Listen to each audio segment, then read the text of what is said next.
ઈશ્વરે ઇઝરાયલ પ્રજાને અરણ્યમાં મેઘસ્તંભ અને અગ્નિસ્તંભ દ્વારા સતત દોરવણી આપી.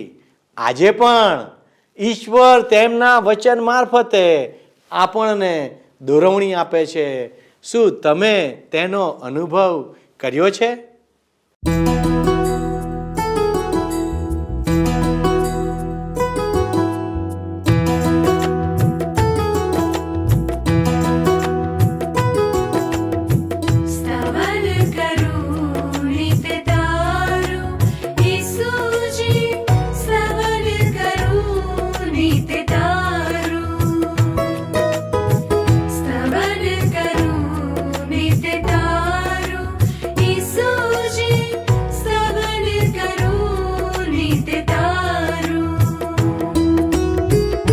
आज सवारे साद सुनी तो, आज सवारे साद सुनी तो, महिमा करूं प्रभु तारो,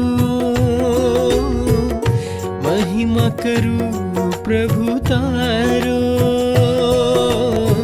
स्तवन करूं नित तारो.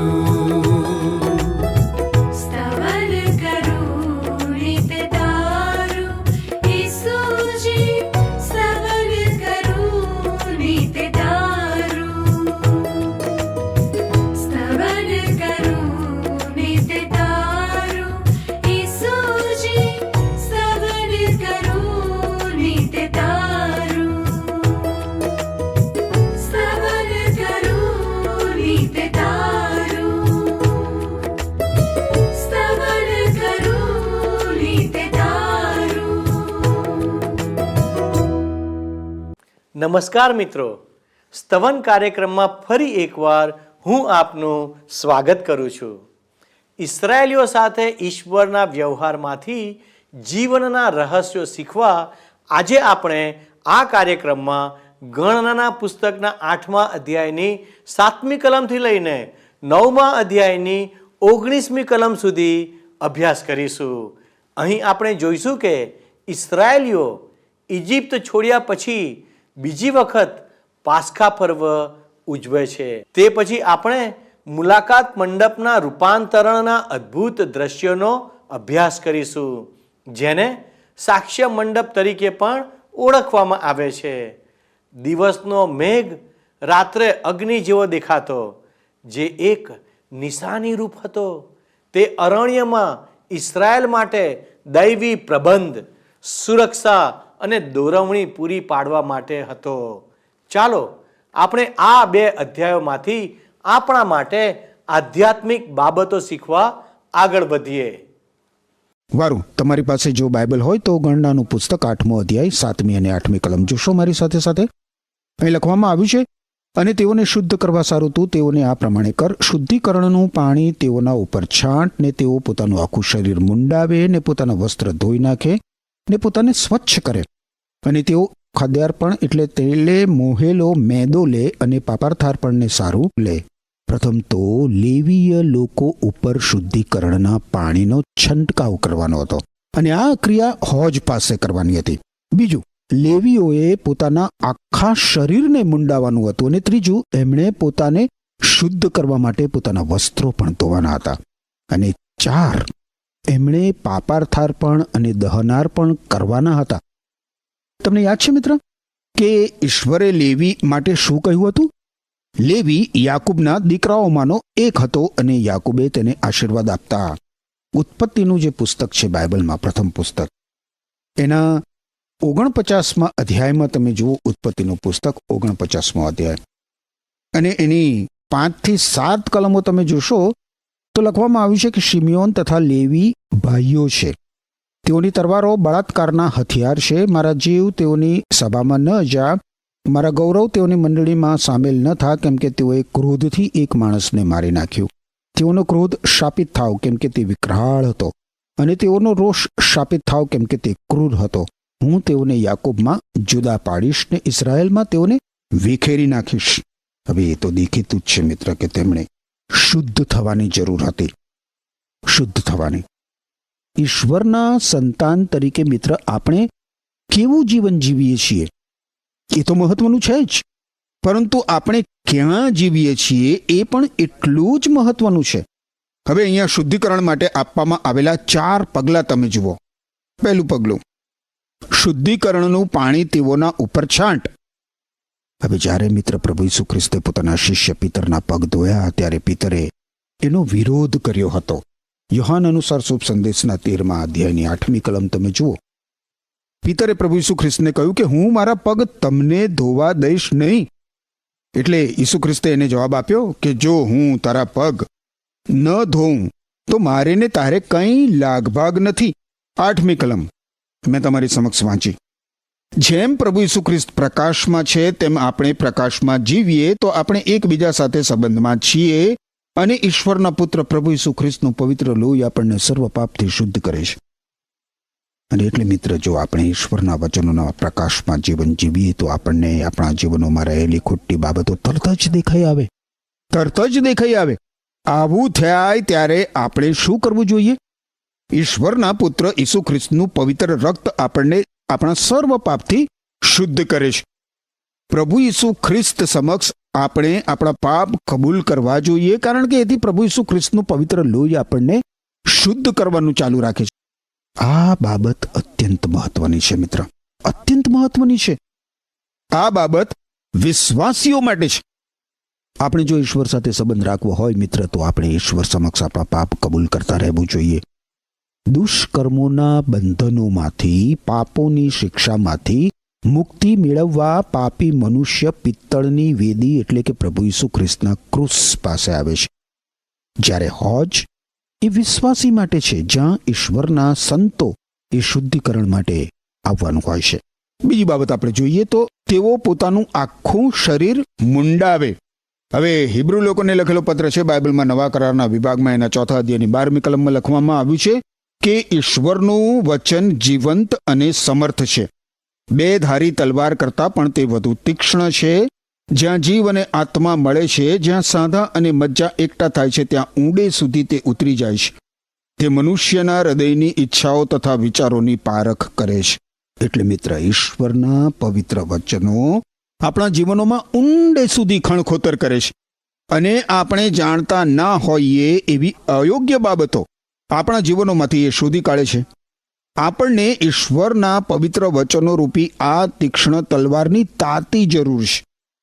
આપણે માનતા હોઈએ કે આપણા જીવનોમાં કશું ખરાબ નથી, તો આપણે ઈશ્વરના વચનરૂપી આ તલવાર બહાર કાઢીને એનો ઉપયોગ કરવો જોઈએ. ઈશ્વરના વચનો તો પ્રકાશ છે મિત્ર.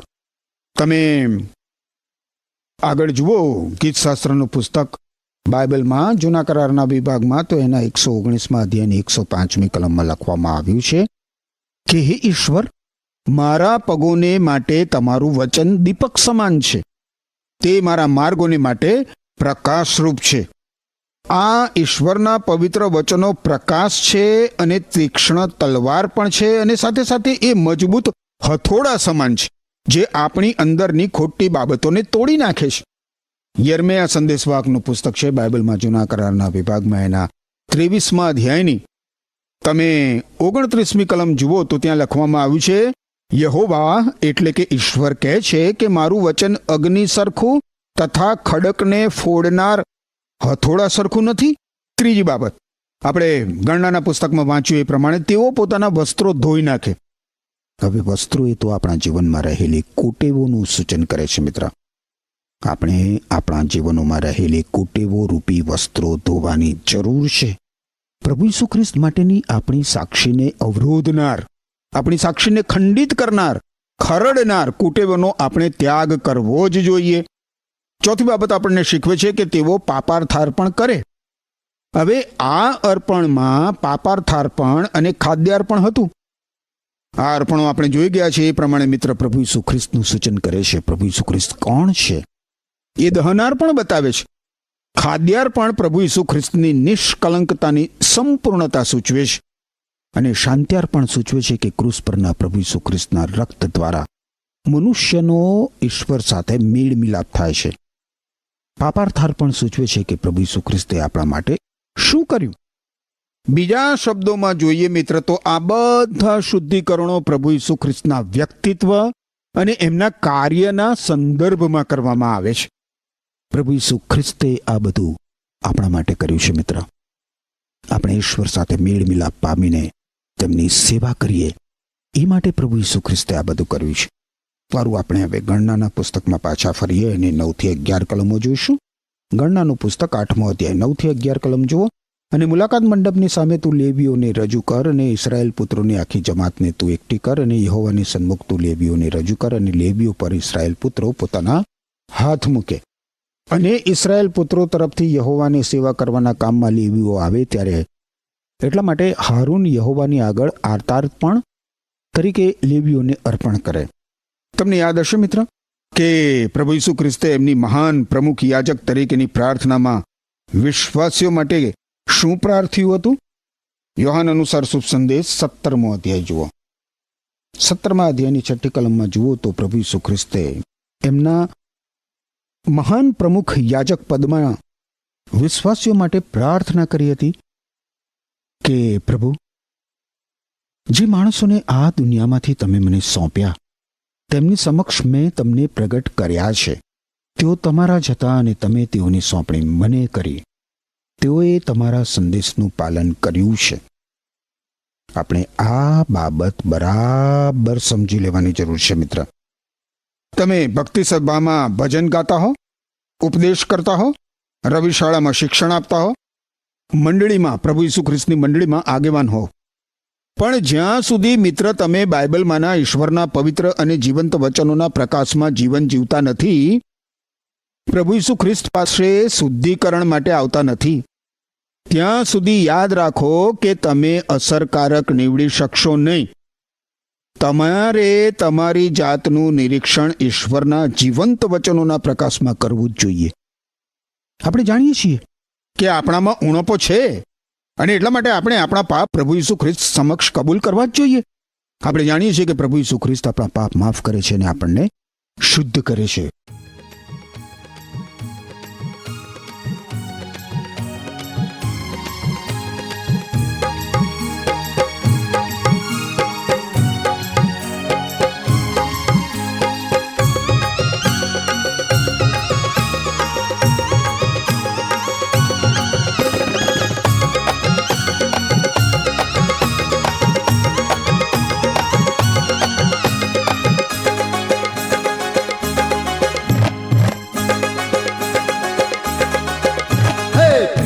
પ્રભુને સેવવો સંતોને શોભતું એ છે.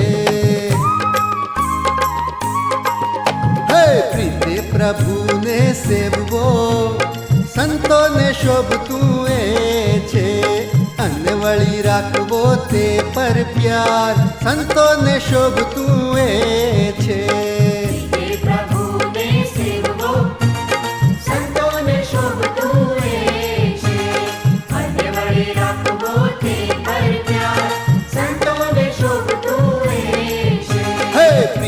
પ્રભુને સેવવો સંતોને શોભતું એ છે.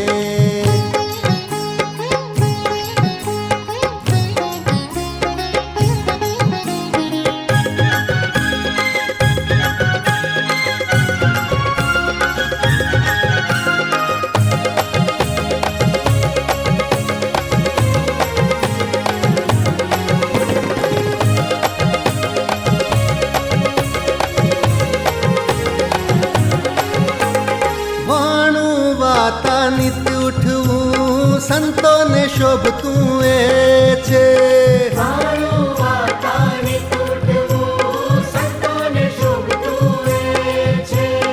અનવળી ધર્મું ઈશ્વર ધ્યાન સંતોને શોભતું એ છે.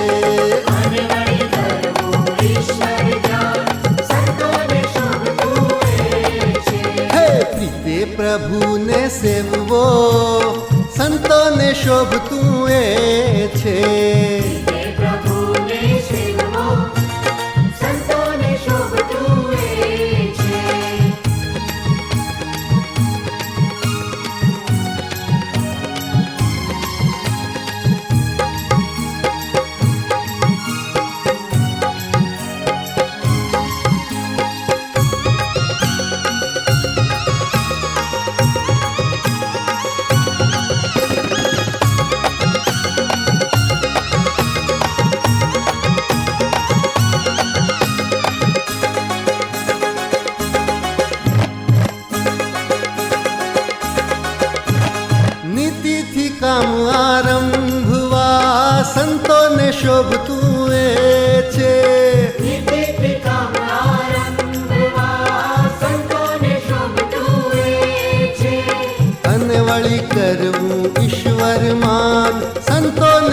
શોભતું એ છે.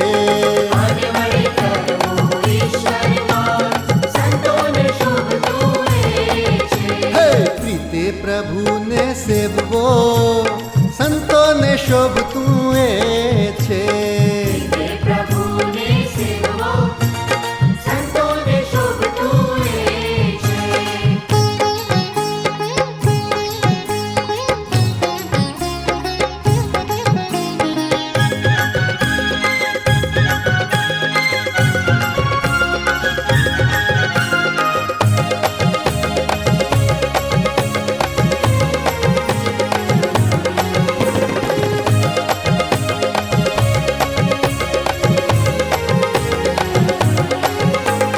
ચાહવું ભલું સહુલોકનું સંતોને શોભતું એ છે.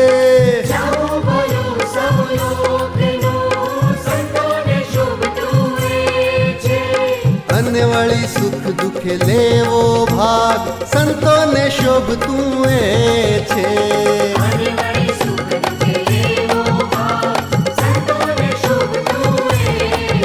હે પ્રીતે પ્રભુને સેવવો સંતોને શોભતું એ છે. અને વળી રાખવો તે પર પ્યાર સંતોને શોભતું એ છે.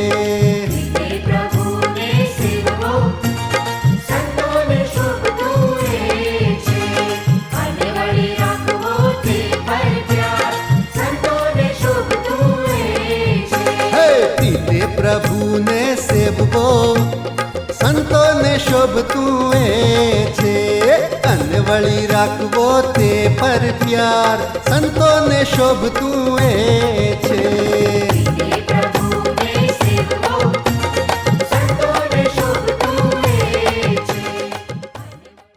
હવે મિત્ર, તમે મારી સાથે સાથે ગણનાના પુસ્તકના 8મા અધ્યાયની 14મી અને 19મી કલમ જુઓ.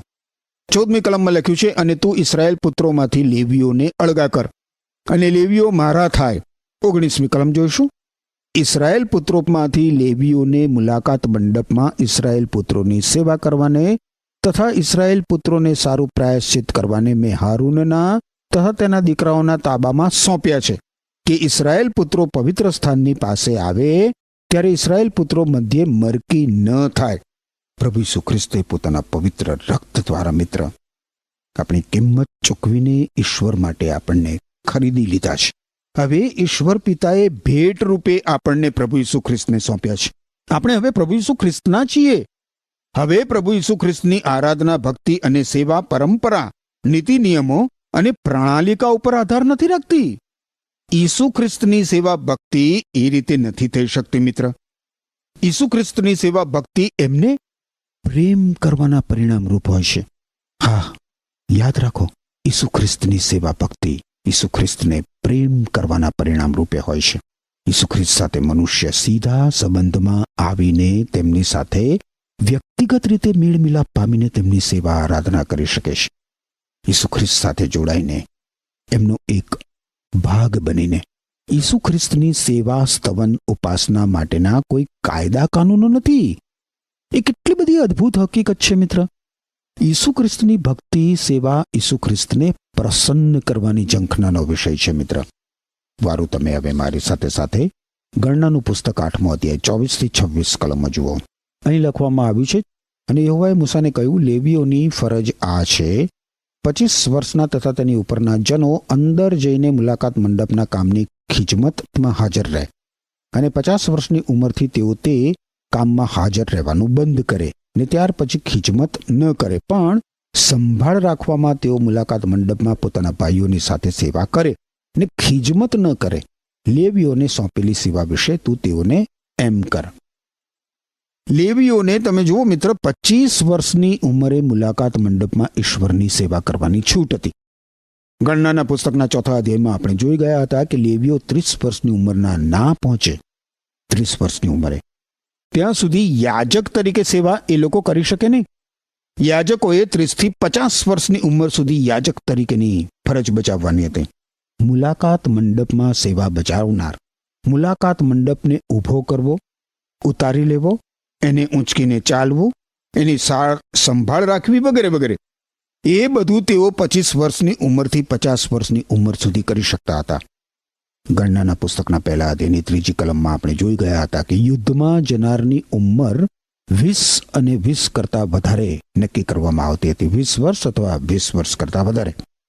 અને આ બાબત મિત્ર ઉત્તરદાયિત્વનો પ્રશ્ન ઊભો કરે છે. ગણનાના પુસ્તકના 14મા અધ્યાયની 29મી કલમ તમે જોશો.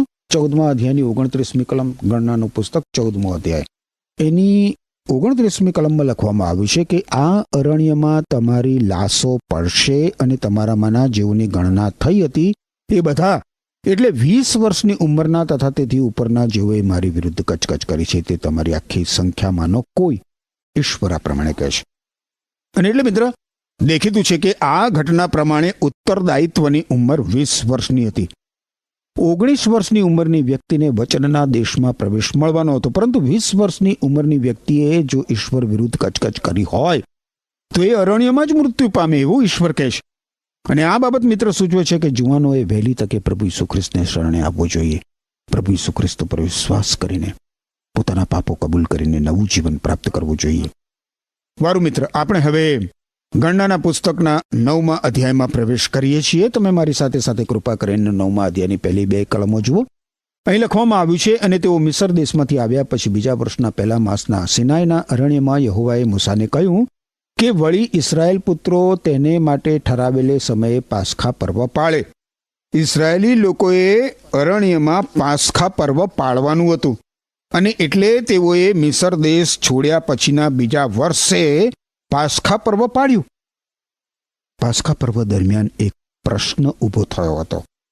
મૃત માનવીના શબથી કેટલાક લોકો અભડાયા હતા, અને એટલે એ લોકો પાસખા પર્વ પાળી શકે નહીં. તેઓએ મૂસા અને હારૂન પાસે આવીને તેની જાણ કરી અને તેમને પૂછ્યું કે એમણે શું કરવું. 9મા અધ્યાયની 8મી કલમ જોશો. અને મૂસાએ તેઓને કહ્યું, ઊભા રહો કે યહોવા તમારા વિશે શી આજ્ઞા આપે છે તે હું સાંભળું. હવે તમે જુઓ, મૂસાએ કોઈ નીતિ નિયમનું પુસ્તક ઉથલાવ્યું નથી, એણે તો ઈશ્વરને પૂછા કરી. આપણે પણ મિત્ર આપણી સમસ્યાઓ માટે બાઇબલમાંના ઈશ્વરના પવિત્ર વચનમાં ઉત્તરો શોધવા જોઈએ. ઈશ્વરના સંતાન માટે બાઇબલમાંના ઈશ્વરના પવિત્ર વચનો આધારભૂત છે, એ અધિકારયુક્ત છે. આપણે ઈશ્વરના વચનોનો અભ્યાસ કરવો જોઈએ અને એના ઉપર જ મિત્ર આપણે આધાર રાખવો જોઈએ. આપણા જીવનના સર્વ પ્રસંગો માટે, આપણા જીવનમાં આવતી દરેક પરિસ્થિતિ અને ઘટના માટે. હવે 9 થી 11 કલમો જુઓ. ગણનાનું પુસ્તક 9મો અધ્યાય. અને યહોવાએ મૂસાને કહ્યું, ઇસ્રાયેલ પુત્રોને એમ કહે, જો તમારામાંનો કે તમારા સંતાનમાંનો કોઈ માણસ કોઈ મુર્દાના કારણથી અભડાય કે દૂર દેશમાં મુસાફરી કરતો હોય તો પણ તે યહોવાનું પાસખા પર્વ પાળે. બીજા માસને 14મે દિવસે સાંજે તેઓ તે પાળે ને 2 ખમીર રોટલી તથા કડવી ભાજી સાથે તે ખાય. તેઓ તેમાંનું કંઈ સવાર સુધી રહેવા ન દે ને તેનું એક હાડકું ન ભાંગે. પાસખા પર્વના સર્વવિધિ પ્રમાણે તેઓ તે પાળે. નિયત સમયે મિત્ર જે લોકો પાસખા પર્વ પાળી ના શકે એમણે પાછળથી પણ 1 મહિના બાદ પાસખા પર્વ પાળવાનું હતું. 15 અને 16 કલમો જોશો. અને મંડપ ઊભો કરવામાં આવ્યો. તે દિવસે મેઘે મંડપ પર એટલે સાક્ષ્ય મંડપ પર આચ્છાદન કર્યું, અને સાંજથી તે સવાર સુધી મંડપ ઉપર તે જાણે કે અગ્નિ રૂપે આવી રહેતો, એવું સદા રહેતું. મેઘ તે પર આચ્છાદન કરતો, તે રાત્રે તેનો દેખાવ અગ્નિના જેવો હતો. ઇઝરાયેલી લોકો ઉપર મેઘ સ્તંભનું આચ્છાદન હતું, જે ઈશ્વરનું ગૌરવ હતું મિત્ર, ઈશ્વરનું ગૌરવ. હવે આ બાબત ઇઝરાયેલી પ્રજાને અન્ય પ્રજાથી જુદી તારવતી હતી. ઘણી બધી બાબતોમાંની એક છે આ બાબત, ઇઝરાયેલી પ્રજાને અન્ય પ્રજાથી જુદી તારવવામાં. પ્રેષિત પાઉલે બાઇબલમાં રોમન લોકોને લખેલા પત્રમાં તમે જુઓ તો કહ્યું છે, રોમન લોકોને લખેલો પત્ર અને એનો 9મો અધ્યાય 4 અને 5મી કલમ તમે જુઓ. ઇસ્રાયેલીઓ ઈશ્વરના પસંદ કરેલા લોક છે. પુત્રો થવાનો હક, મહિમા, કરારો, નિયમશાસ્ત્ર, ભજન ક્રિયા તથા ઈશ્વરના વરદાનો તેમને જ આપવામાં આવ્યા છે. તેઓ જ આદિ પિતૃઓના વંશજો છે. ઈસુ ખ્રિસ્ત પણ દેહ અનુસાર તેમના વંશજ છે. સર્વ પર રાજ કરનાર ઈશ્વરનો સદા મહિમા હો. અહીં તમે જુઓ મિત્ર, પ્રેષિત પાઉલ ઈશ્વરના મહિમાની વાત કરે છે.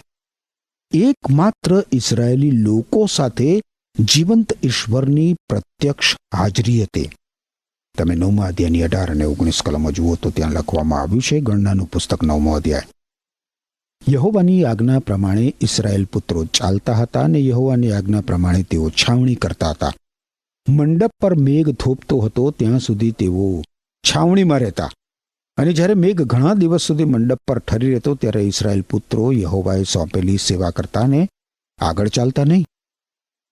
આજે અથવા આવતીકાલે ઇઝરાયેલી પ્રજાએ આગળ વધવાનું છે કે નથી વધવાનું એ નક્કી કરનાર તમે જુઓ મિત્ર, મૂસા નથી.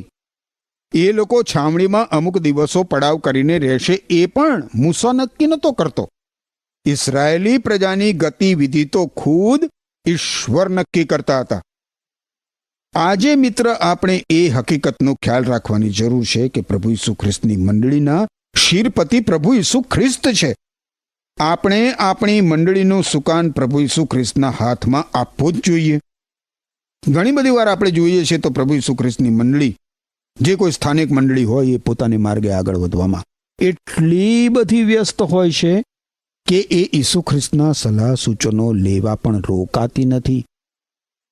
હકીકત એ છે મિત્ર કે ઈસુ ખ્રિસ્ત મંડળીના શિરપતિ છે, અને જે પ્રભુ ઈસુ ખ્રિસ્તના છે એમણે પ્રભુ ઈસુ ખ્રિસ્તને અનુસરવું જ જોઈએ. તમે શું માનો છો મિત્ર? શું ખરેખર તમે પ્રભુ ઈસુ ખ્રિસ્તના છો? જો તમે એવું માનતા હો કે તમે પ્રભુ ઈસુ ખ્રિસ્તના ખરેખર છો તો તમારે પ્રભુ ઈસુ ખ્રિસ્તને અનુસરવું જ જોઈએ. એમના પગલામાં પગ મૂકીને ચાલતા શીખવું જોઈએ. અને યાદ રાખો, તમે ઈસુ ખ્રિસ્તની મંડળીનો એક ભાગ છો, પ્રત્યેક વિશ્વાસી. અને એટલે એ ધોરણ પ્રમાણે તમે પોતે પ્રભુ ઈસુ ખ્રિસ્તની મંડળી છો. અને યાદ રાખો, તમે પ્રભુ ઈસુ ખ્રિસ્તની મંડળી છો એટલે પ્રભુ ઈસુ ખ્રિસ્ત તમારા શિરપતિ છે. એમ પ્રત્યેક દિવસ દૈનિક જીવનમાં પ્રભુ ઈસુ ખ્રિસ્તનું શિરપતિ પણ સ્વીકારીને એમની પ્રસન્નતામાં, એમની પવિત્રતામાં અને એમની સભાનતામાં જીવવું આપણા માટે અત્યંત જરૂરી છે. એમ કરવા માટે ઈશ્વર તમને કૃપા આપો. આમેન.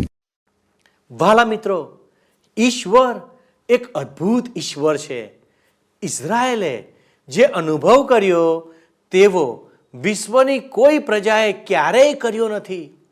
જ્યારે પણ તેઓ ઈશ્વરને વફાદાર રહ્યા ત્યારે તેમણે તેમના માટે અદ્ભુત બાબતો કરી, જે આપણે આજના અભ્યાસમાં પણ જોઈ ગયા. જૂના કરારમાં દર્શાવેલ પોતાના લોકોને દોરવવાનું ઈશ્વરનું જે વચન છે તે જેવો વિશ્વાસ કરે છે તેમને હજુ પણ લાગુ પડે છે. જેવો તેમને પોતાના ઈશ્વર, તારનાર અને માર્ગદર્શક તરીકે સ્વીકારે છે, તેમના માર્ગો તે સરળ કરી આપશે. ઈશ્વર આપ સર્વને મદદ કરે. આમેન. શું તમને આ કાર્યક્રમ ગમ્યો? અત્યારે જ અમને મિસ કોલ કરો.